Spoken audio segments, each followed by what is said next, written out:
Que a paz do nosso Mestre Jesus nos envolva hoje e sempre.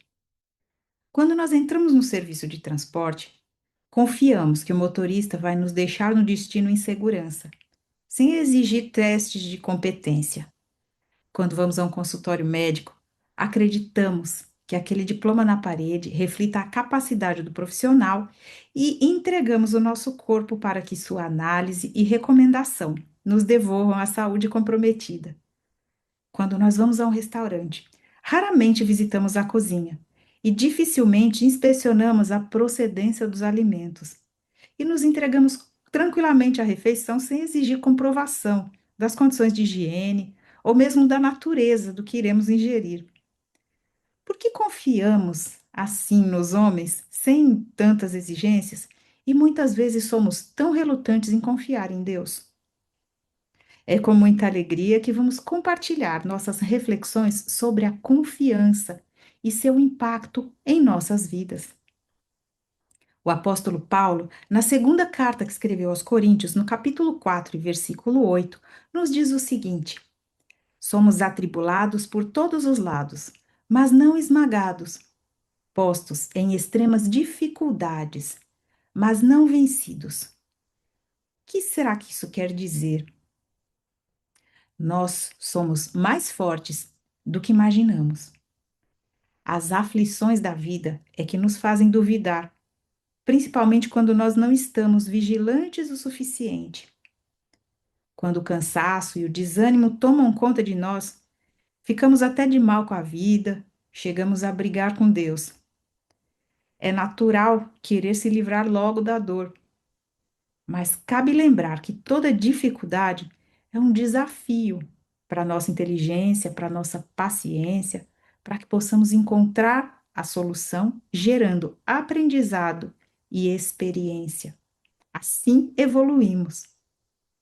Lembrando que Deus, além de bondoso, é muito sábio, é infinitamente sábio e justo, e não coloca peso muito forte em ombros frágeis, que não possamos carregar.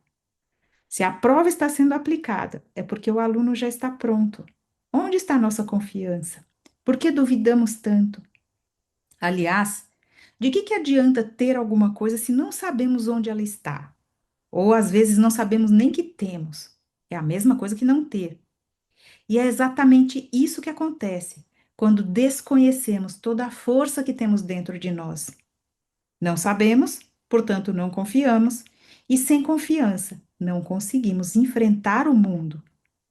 E aí, numa outra carta que Paulo escreveu aos Gálatas, capítulo 4, versículo 7, temos um chamado importante. Ele diz assim: Já não és mais servo, mas filho. E se és filho, és também herdeiro de Deus. E aí a coisa muda de figura. Sendo herdeiros de Deus, significa que Ele está dentro de nós, ou seja, nós temos as potencialidades divinas disponíveis em nosso próprio interior. Mas, novamente, de que adianta ter se não sabemos que temos?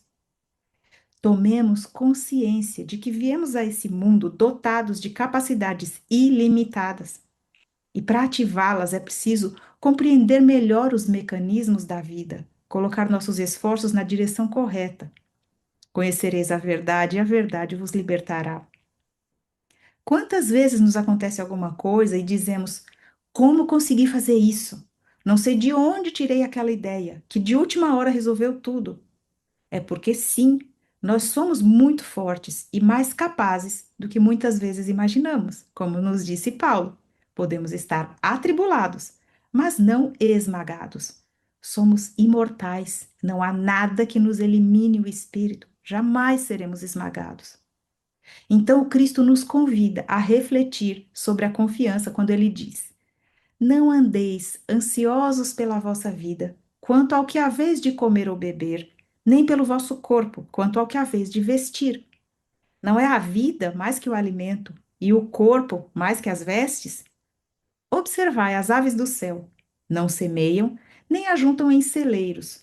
Contudo, vosso Pai Celeste as sustenta. Porventura, não valeis vós muito mais do que as aves? Mateus capítulo 6, versículos 25 e 26. Com esses versículos, Jesus nos faz ver que a providência divina cuida de toda a sua criação, desde a menor erva do campo até o homem. Tudo é objeto da assistência amorosa do Pai Celeste. Ninguém nesse mundo está abandonado, completamente órfão ou ao desamparo absoluto. Cada um receberá sempre o seu quinhão, de acordo com suas necessidades e seus merecimentos. Entretanto, a erva do campo e as aves do céu recebem seus alimentos através dos canais da natureza, mas o homem, como já atingiu a idade da razão, já tem o livre-arbítrio, dotado de consciência, esse deve prover sua própria subsistência. Precisamos saber ler as entrelinhas do Evangelho. Deus sabe sim do que necessitamos, e todas as possibilidades vão ser concedidas para o nosso viver. Amparemo-nos na confiança em nosso Criador, mas, por nossa parte, nos apliquemos ao trabalho. Que nós possamos viver de modo a obter os bens imperecíveis da alma, pautando nossas ações conforme as leis divinas. Essa é a finalidade da existência. Quanto às coisas materiais, tenhamos mais confiança, estejamos tranquilos, porque a divina providência fará com que elas cheguem às nossas mãos, à medida que nossas necessidades reais as reclamarem. Por isso, Jesus também nos disse: buscai primeiro o reino de Deus, e o mais vos será dado por acréscimo. Evitemos nos inquietar tanto pelo futuro. Trabalhemos confiantes hoje e resolvamos nossos problemas, cada um por sua vez, e nossas dificuldades, conforme elas se apresentarem. Às vezes elas nem virão como nós estamos imaginando. Quantas vezes as coisas surgem diferentes? Evitemos excessivas preocupações ou ansiedades pelo que o dia de amanhã nos reserva, mas nos preparemos espiritualmente para a tarefa de cada dia, cumprindo de boa vontade nossas obrigações. O futuro pertence a Deus e só Ele pode solucioná-lo. Para solidificar nossa confiança, precisamos primeiro confiar em Deus, mas também em nós mesmos e colocar mãos à obra. Miramês, num livro que se chama Cristos, ensina que a confiança em Deus desperta em nós a certeza de que uma força maior, uma força divina, nos ampara onde quer que nós estejamos, seja qual for a situação. Busquemos aprender um pouco mais, conhecer um pouco mais sobre o Senhor da vida. Ao entender melhor como age a providência, confiantes na vitória do bem, nos entregamos sem receios às lutas do dia a dia e o tempo nos mostrará os resultados. Mas é preciso lembrar que Deus nos dá as nozes, mas cabe ao homem descascá-las. O Criador não dispensa a nossa cooperação. Ao contrário, ele age, mas pede que façamos a nossa parte. E se o próprio Deus nos colocou no mundo porque tem confiança em nós, devemos igualmente acreditar e partir na direção de nossos objetivos. Na obra A Vida Escreve, pelo espírito Hilário Silva, psicografada por Chico Xavier e Valdo Vieira, temos o seguinte a respeito da confiança. Você não testa a resistência do leito cada noite, mas deita e dorme tranquilo. Você não audita a segurança da casa bancária, mas confia-lhes os bens sem titubear. Você não apalpa o ar, mas respira o oxigênio sem medo. Você não vê o vírus, mas sofre a gripe. Você não escuta muitas das ondas sonoras que se entrecruzam à sua volta, mas ouve satisfeito os programas de rádio.